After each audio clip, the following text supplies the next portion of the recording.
श्री राधे राधे, हरे कृष्णा। हम सब साधक श्री हित 84 श्रवण कर रहे हैं। राधा बाग में श्री हित 84 प्रेम विरहा। बैठे लाल निकुंज भवन। गतांग से आगे। मिलन है, नित्य मिलन है यहाँ, पर विरह न हो तो मिलन का सुख कहाँ। इसलिए विरह भी प्रकट होता है। अजय निकुंज में सब सूक्ष्म है, यहाँ मिलन सूक्ष्म है तो विरह भी सूक्ष्मतम है। इसे जो प्रेमी होगा वही अनुभव कर सकेगा। ये सत्य है कि मधुराति मधुर वस्तु नित्य प्राप्त हो, किंतु भूख न हो तो उस वस्तु की कोई कीमत है।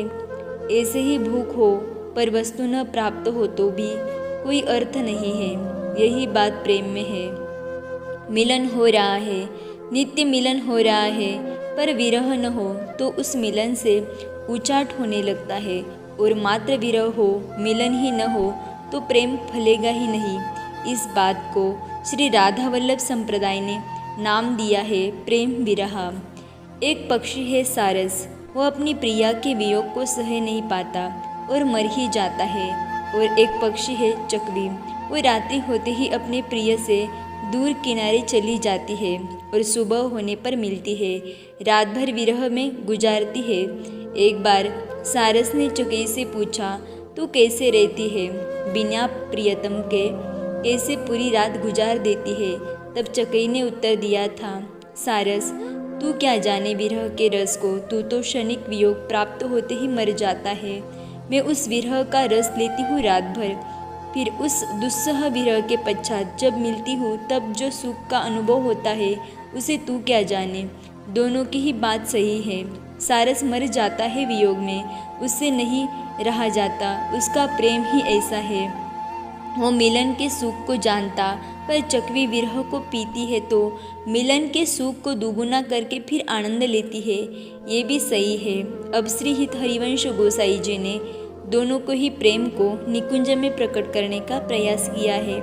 सारस के समान क्षणिक वियोग को भी श्याम सुंदर नहीं सह पाते। अजय यहाँ तो ये स्थिति है कि अधर रस का पान करते ही जा रहे हैं, तब उन्हें पान करते भी तृषा सताती है तो अपनी प्रिया से कहते हैं, मैं तड़प रहा हूँ, मुझे अधर रस का पान कराओ।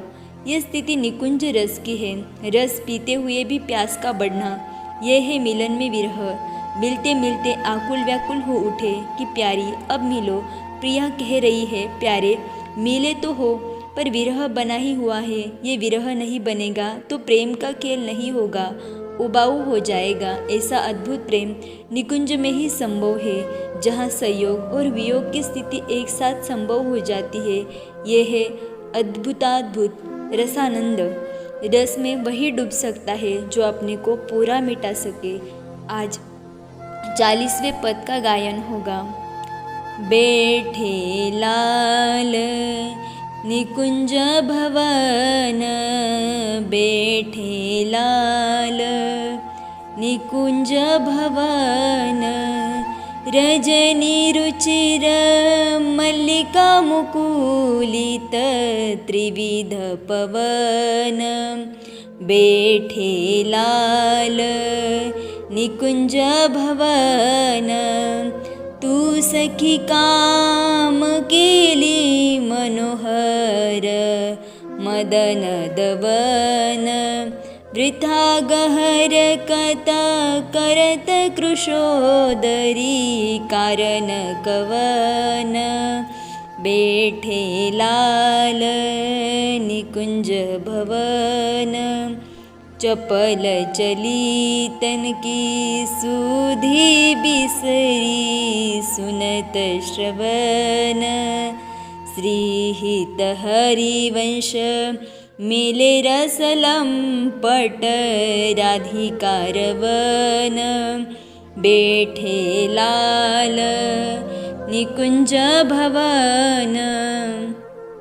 ध्यान। शरद की रात्रि है, शीतल पवन बह रहे हैं। बड़ी सुंदर रात्रि है। दिव्य सिंहासन है, उसमें युगलवर विराजे है। सखिया भोग लगा रही है, बड़े आनंद से भोग लगाती है। भोग लगाते मधुर मधुर गीत गाती है। श्याम सुंदर पहले प्रियाजू को पवाते हैं, फिर स्वयं पाते हैं। जैसे कोई आराधक अपने आराध्य को भोग लगाकर प्रसाद पाता है, श्याम सुंदर भी ऐसे पा रहे हैं। प्रिया जी रस में मत्त है, उनके अरुण अधर रस से भरे लग रहे हैं। उन अधरों को बारंबार श्याम सुंदर देख रहे हैं। उनको पीने की कामना से ये उन्मत्त हो उठते हैं। हो गया, भोग पा लिया, अब तो एकांत चाहिए इन दोनों प्रेम के खिलौनों को। श्याम सुंदर एकाएक खो जाते हैं, मिलन के सुख में अपने आप को भूल जाते हैं। फिर स्वस्मृति जागती है तो प्रिया जी को निहारने लगते हैं, पर अब एकाएक लालन के मनोरथ जागृत हो गया है। क्या मनोरथ? कि सुंदर सेज शैया हो और वो शैया कमल दल से सज्जित हो, चमेली के पुष्पों के झालर हो, ताकि उसकी सुगंध से महक उठे वो कुंज। तो क्यों न मैं अभी ऐसे शयन कुंज का निर्माण करूं। श्याम सुंदर तुरंत उठे और चल दिए। सखिया हस्त प्रक्षालन के जल झारी लिए खड़ी थी। प्रिया जी के कर धुल चुके थे, अब लालन के हाथों को धुलाना था, पर नहीं, ये तो भोजन कुंज से ही चले गए। सखिया बुला रही है पर रुके नहीं। एक बार प्रिया जी ने भी आवाज़ दी पर नहीं, वो तेज चाल से चले गए। प्रिया मानवती हो उठी, वो भी भोजन कुंज से अकेले बाहर आई और एक लता के नीचे बैठ गई। रूठ गई प्यारी जो, पर उधर शयन कुंज सजा लिया श्याम सुंदर ने। अपने मन की भाई सब करी, प्रसन्न हुए और अब अपनी प्यारी को बुलाने के लिए जैसे ही बाहर आए, वो तो लता के नीचे अकेली बैठी है। श्याम सुंदर उन्हें देखकर मुस्कुराए, पर उन्होंने मुंह फेर लिया बस। तभी सखिया श्याम सुंदर के पास गई और बोली, कैसे आप भोजन कुंज से चले आए? मैं तो प्रिया के लिए इस शयन कुंज को सजाने आया था, पर अब तो आपकी प्रिया रूठ गई है। श्याम सुंदर का मुख कमल ये सुनते ही कुमला गया है। वो बेचैन हो उठे हैं, उन्हें कुछ नहीं सूझ रहा। प्यारे, जाओ मनाओ, सखियों ने कहा। नहीं, वो नहीं मानेंगी। ये कहते हुए श्याम सुंदर अवनी में गिर गए। सखियों ने उन्हें संभाला। प्यारे, इतने अधीर मत बनो। हित सखी आगे आकर बोली, तो सखी तू मेरा एक काम कर दे, जा और मेरी प्राण सर्वस्व को मना दे, उन्हें यहाँ ले आ। हित सखी बोली, प्यारे आप चलो ना, आप जाओगे तो वो मान जाएंगे। श्याम सुंदर बोले, नहीं, मुझसे अब खड़ा भी नहीं हुआ जा रहा, मेरे पाँव में अब शक्ति नहीं रही। ये कहते हुए श्याम सुंदर लंबी लंबी सांस लेने लगे। हित सखी इस विरह अवस्था को समझ गई। वो राधिका जू के पास गई और जाकर बोली, हे सखी क्यों मान कर रही हो? वो प्यारे आपके ही रंग में तो रंगे हैं, शयन मंदिर में बैठे आपकी ही तो प्रतीक्षा कर रहे हैं। कितनी सुंदर रात्रि है। हित सखी श्री राधा जी से कह रही है, कितनी सुंदर रात्रि है। रस खेल के लिए इस रात्रि से सुंदर और कुछ हो नहीं सकता। फिर चमेली भी फूल रही है। हे सखी, चमेली की सुगंध रात्रि को और मादक बना देगी। देखो तो जिस शयन कुंज को सजाया है आपके प्यारे ने, उसमें चमेली की ही सज्जा है। हे कृष्णकटी वाली राधिके, रस विलास में उन्मत्त हो जाओ, देर मत करो, नहीं तो रात्रि बीत जाएगी।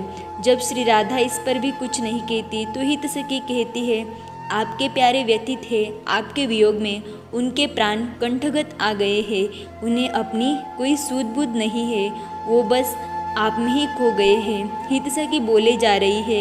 ये सुनते ही प्रियाजू का हृदय द्रवित हो उठा। ओहो मेरे प्यारे, मेरे लिए कुंज सज्जा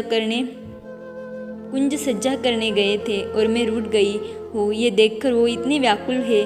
उठी है श्री राधा और दौड़ पड़ी उस शयन कुंज की ओर। रस लुलुप श्याम सुंदर ने जब नूपुर की सुमधुर ध्वनि सुनी तो वो समझ गए, मेरी प्यारी आ रही है मेरे पास। ये उठ गए और दोनों रसिक गले मिल गए और धीरे धीरे एक हो गए। बोलो युगल सरकार की। सखिया बोल उठी, जय जय जय। बैठे लाल निकुंज भवन। आगे की चर्चा हम कल श्रवण करेंगे। तब तक के लिए राधे राधे, हरे कृष्णा।